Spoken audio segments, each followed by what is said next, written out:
Meus queridos irmãos e irmãs, graça e paz da parte do nosso Senhor e Salvador Jesus Cristo. Mais uma vez, de antemão, gostaria de cumprimentar a todos pelo excelente e maravilhoso trabalho que vocês estão fazendo à frente dos pequenos grupos de evangelismo e discipulados. Parabéns! Tenho certeza que Deus haverá de honrar em muito o trabalho, o esforço, a dedicação de cada um de vocês. Hoje nós vamos estudar a lição de número 7 da nossa revista, a respeito do Redentor, a bênção da salvação. No último estudo, nós estudamos a respeito do tema escravos do pecado. E naquela ocasião, usamos como texto básico Romanos capítulo 2, versículos de 1 a 11. E como texto para decorar, Salmo 53, versículo 3. Salmo 53, versículo 3 diz lá: todos se extraviaram e juntamente se corromperam. Não há quem faça o bem, não há nem sequer um. Repita esse texto algumas vezes com seu grupo, tente fixar. Esse texto é muito importante, inclusive para a lição de hoje. É importante você deixar claro que todos pecaram. Em Adão, todos pecamos. A nossa lição de hoje, exatamente com base em Efésios capítulo 2, versículos de 1 a 10, e tem como texto básico um texto bem semelhante que dá uma sequência lógica ao texto anterior. Hoje é Atos capítulo 4, versículo 12, quando lá está escrito que não há salvação em nenhum outro nome, porque abaixo do céu não existe nenhum outro nome dado entre os homens pelo qual importa que sejamos salvos. O único nome é Jesus Cristo. Isso precisa deixar bem claro. A introdução da nossa lição de hoje, ela reforça o fato de que todos pecaram em Adão. Todo o gênero humano, na queda de Adão, perdeu a comunhão com Deus e está debaixo da sua ira e maldição e sujeito a todas as misérias nesta vida, sujeito à morte, às penas eternas do inferno para sempre. Então, destaque isso. Conforme a nossa lição anterior, deixa claro, não há nenhum justo, todos se extraviaram. Isto que a Bíblia diz.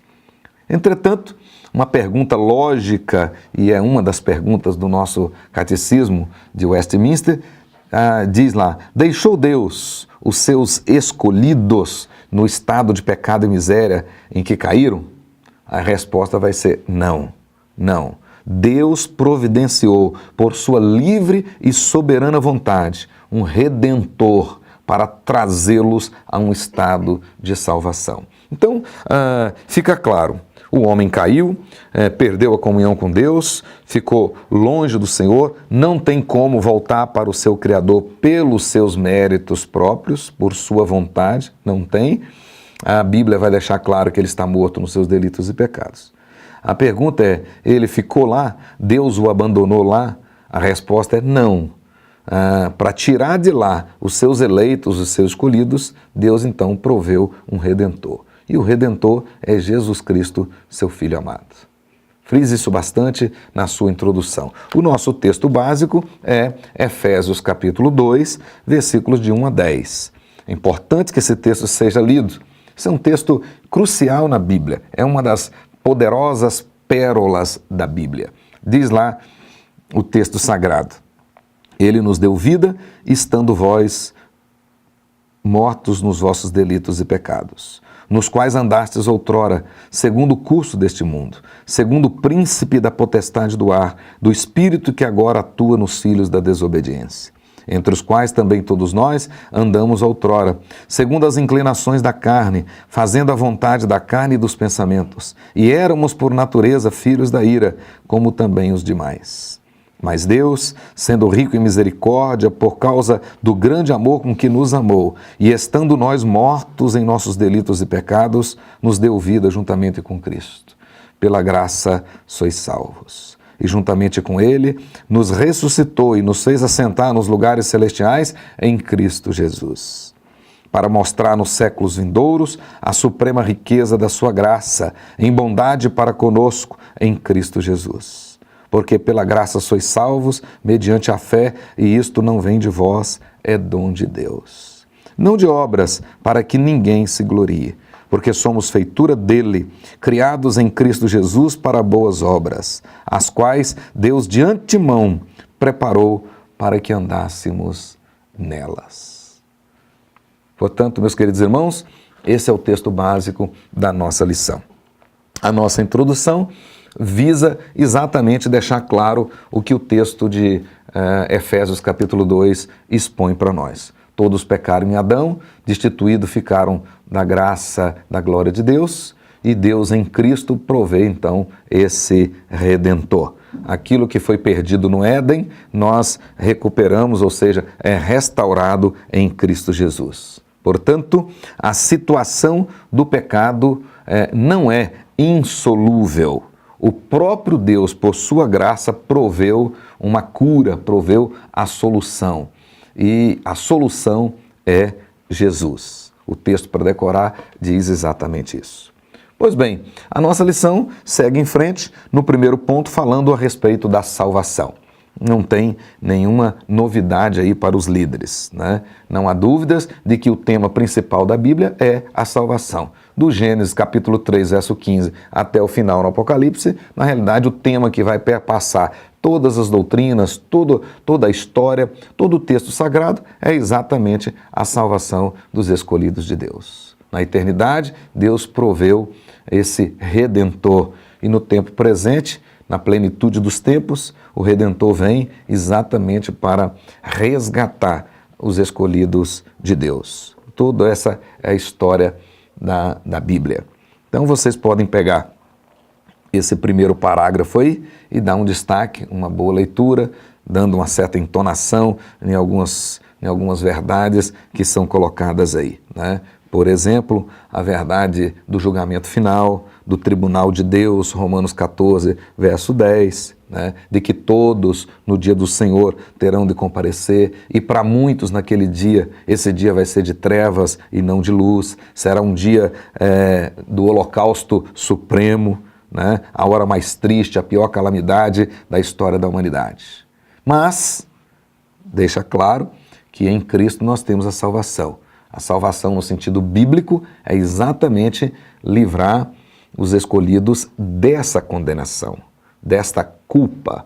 Lá atrás nós estudamos que o pecado, ele tem um aspecto da culpa e tem um aspecto da corrupção.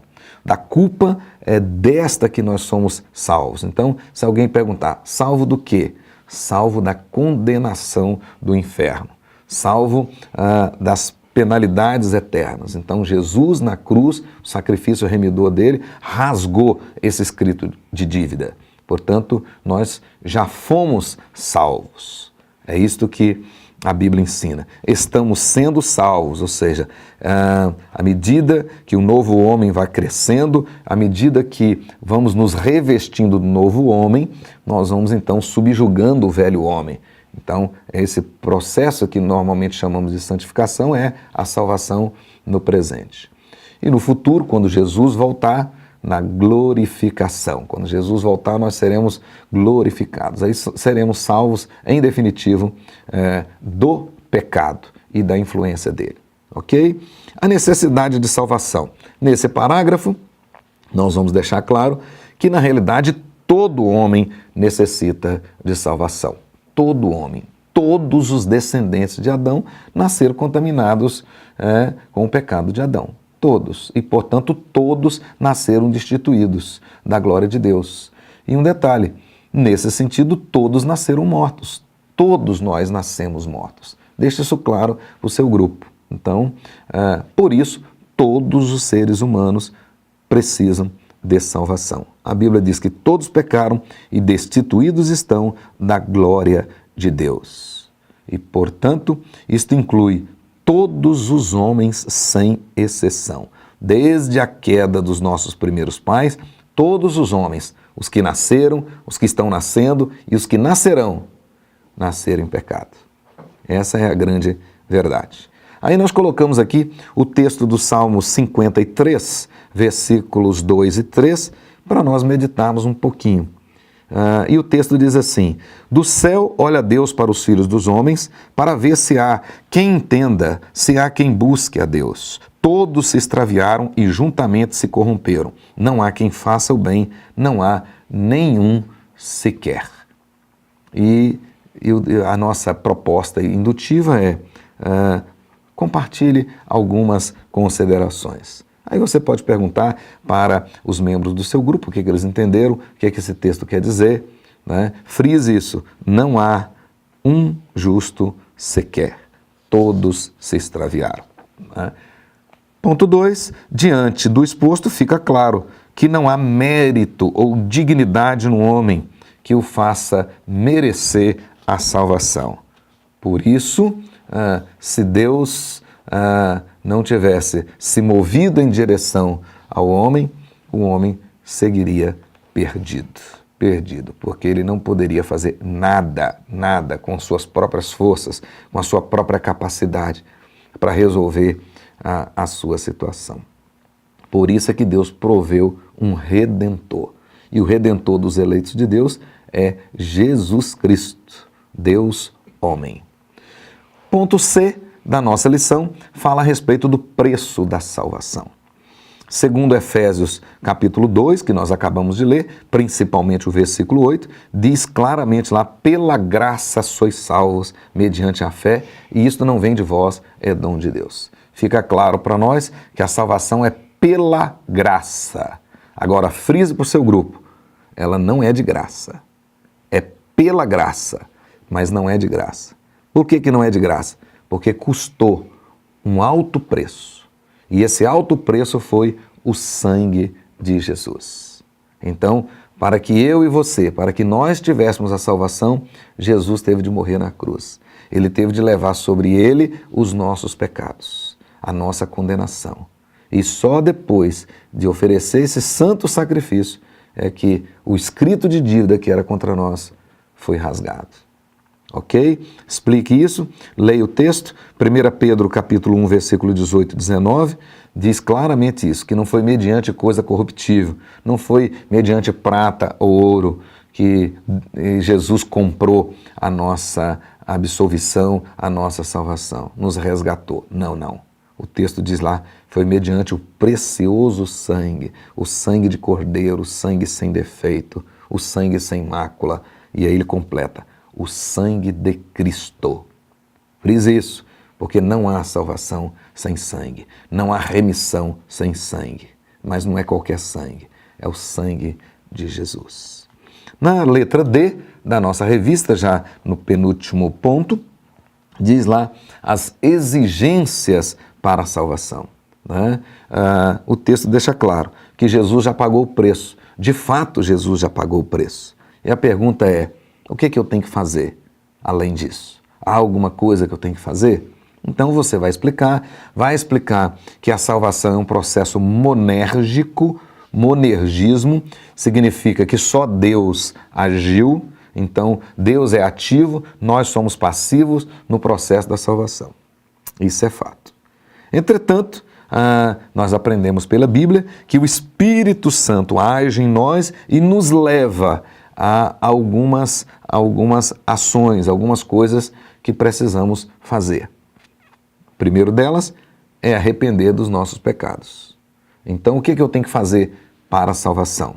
Deus é que faz tudo, inclusive é o Espírito Santo que me move ao arrependimento. Explica isso, leia os textos, nós já tratamos dessa matéria lá atrás e você então vai explicar isso sem problemas. Arrepender-se dos seus pecados. O texto diz isso claramente, né? Todos somos pecadores e, portanto, precisamos de arrependimento. Segunda coisa é colocar a fé em Jesus Cristo. O único Salvador é Jesus. Não há outro nome, conforme diz o texto de Atos capítulo 4, verso 12, não há outro nome, nem nos céus e nem na terra. É só Jesus Cristo. Então, não adianta, você pode colocar a fé nisso ou naquilo, etc., mas vai para o inferno do mesmo jeito. Você só vai para o céu se colocar a sua fé em Jesus Cristo. Coloque isso claramente. E terceiro, é uma consequência natural: arrependimento, fé e obediência. Entrega a tua vida ao Senhor. confia no Senhor. Né? O João 1,12 deixa isso claro. Entrega a sua vida ao Senhor. Confie nele. Outro ponto, quais os benefícios da salvação? Né? Além de sermos libertados, além de termos a nossa conta paga, a nossa condenação rasgada, cancelada, quais são os benefícios? Aí diz lá claramente, perdão dos pecados, tornamo-nos filhos de Deus, passamos a pertencer à família de Deus, aí somos justificados. O que significa? Antes, por causa dos nossos delitos e pecados, por causa da nossa separação de Deus, nós éramos injustos por natureza, não tínhamos justiça própria. Agora Deus imputa essa justiça. A justiça de Cristo é imputada em nós, então nós somos justificados. Somos reconciliados com Deus. O grande problema, lá no início, por causa do pecado, o homem ficou separado de Deus. Então agora em Cristo nós somos reconciliados com Deus. Uma vez reconciliados com Deus, nós temos paz com Ele. Não estamos mais de costas para Deus. Não somos mais inimigos de Deus. Agora nós somos amigos, reconciliados, temos paz com Deus. Outro ponto interessante, né? Ficamos livres da condenação eterna. Recebemos a nova vida e recebemos a vida eterna. Então eu tenho uma nova vida hoje e a vida eterna na volta do Senhor Jesus. Frise isso tudo, cada ponto desse tem os textos na frente. Você pode destacar um ou outro texto, não precisa ler todos os textos, eles estão aí para aumentar o seu conhecimento, os seus recursos para ministrar essa aula. Então você, líder, precisa ler todos os textos, em casa, estudando, leia todos eles. E aí você grava aqui, marque aqueles que te chamam a atenção e que serão oportunos para colocar para o seu grupo. Você já conhece o seu grupo, então você vai usar os textos estratégicos. Já caminhando para o final, outras verdades sobre a salvação, a respeito da salvação. Aqui nós citamos 5 delas. Né? Primeira, que a salvação é gratuita, já disse lá atrás. Né? É pela graça e nós a recebemos de graça, não temos que fazer nada, só Deus é que faz. Embora tenha custado o sangue do Senhor Jesus, mas nós a recebemos pela fé em Cristo Jesus. Ok? Outra verdade, que a salvação é pessoal. Não tem jeito do pai salvar o filho. Não tem jeito do filho salvar o pai. Cada um dará conta de si diante de Deus. Então a salvação sempre é pessoal. A porta do céu é estreitinha, só passa um de cada vez. Não tem jeito de passar 2. Eu não conseguirei adentrar os portais eternos levando alguém nos meus ombros, por mais que eu goste. De repente, eu tenho uma pessoa, um filho, minha esposa, ou quem quer que seja, muito querido, que eu realmente gostaria de vê-lo, de tê-lo lá no céu comigo. Mas eu não tenho como levá-lo no colo ou nos ombros. Não. Aquela porta só passa um de cada vez. Então a salvação é pessoal. Pessoal. Você vai dar conta de Deus, diante de Deus, de toda a sua vida. Outro detalhe é que a salvação é para ser vivida em santidade, obediência e serviço. Santidade, obediência e serviço. Dá uma sigla curiosa, SOS. Então, o propósito da salvação é SOS, santidade, obediência e serviço. Né? Aquilo que fazíamos antes, não vamos fazer mais. Quem mentia, não mente mais. Quem roubava, não rouba mais. Quem adulterava, não adultera mais. Ele despiu do velho homem e vai se revestir do novo homem. É uma nova vida. Então, absolutamente diferente. Portanto, ele vai viver uma vida de santidade, de obediência. Né? Obediência. Obedecer ao Senhor em todas as coisas. Obediência incondicional. É que Deus exige de nós. Deus exige de cada um dos seus salvos, de cada um de seus eleitos, obediência incondicional. Incondicional. Não é opção o crente ser ou não obediente. Para ele ser crente, ele precisa ser obediente. E o serviço, SOS, o serviço. Nós fomos salvos exatamente para trabalhar, né? Porque todo ramo que estando na videira precisa produzir. E o fruto principal é o amor. mas a partir do amor, todas as outras características dele, né? E por último, outra verdade que nós precisamos destacar a respeito da salvação, além dela ser gratuita, além dela ser pessoal, além dela ser vivida em santidade, obediência e serviço, ela precisa ser compartilhada. Não se acende uma luz para colocar debaixo do balde. Não. Deus te tirou das trevas para a maravilhosa luz para você voltar lá agora e anunciar essas virtudes para aqueles que estão lá. Então, nós, ao mesmo tempo que somos frutos do Evangelho, nós somos agora os agentes do Evangelho. Eu fui alcançado pelo Evangelho, agora eu tenho que levar esse Evangelho para os outros. Então eu tenho que compartilhar esta salvação com os outros. Os meus familiares, meus vizinhos, enfim, aqui no meu bairro, na minha cidade, no meu estado, no Brasil e no mundo. Conclusão, muito simples, né? Você vai ler e vai destacar esta conclusão. E como exercício prático, durante toda essa revistinha, né, todo esse primeiro caderno, eu coloquei em todas as lições ao final de todas elas, né? Pense ao longo da semana sobre a grandiosa salvação em Jesus Cristo, né?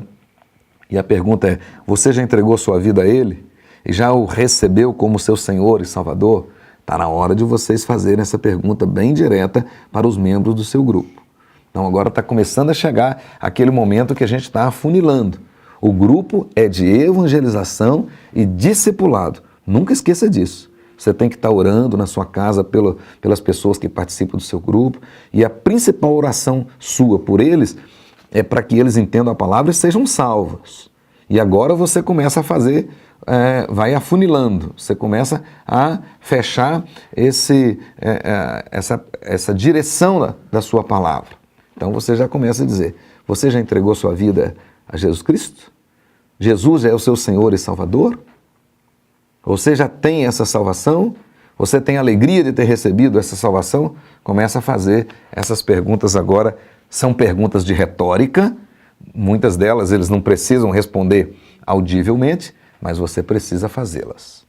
E se um ou outro entregou e tem a experiência no grupo, olha, chegou o momento de dar a oportunidade para ele dar o testemunho. Chegou o momento de você deixar ele compartilhar. É a experiência de fé dele, né? A experiência de fé. Ele nasceu de novo. Ele vai dizer que agora Jesus é o Senhor da vida dele. Portanto, meus queridos irmãos, esta é a lição de número 7. Eu estarei orando por vocês, para que vocês sejam instrumentos de Deus exatamente para levar essa palavra salvadora a estas pessoas que estão nos grupos de vocês. E eu gostaria que vocês também estivessem orando bastante por todos eles. E orem por mim também, para que Deus continue colocando no meu coração estes estudos, estas palavras, para que muitas e muitas pessoas possam ouvi-las. Que Deus abençoe vocês, em o nome de Jesus.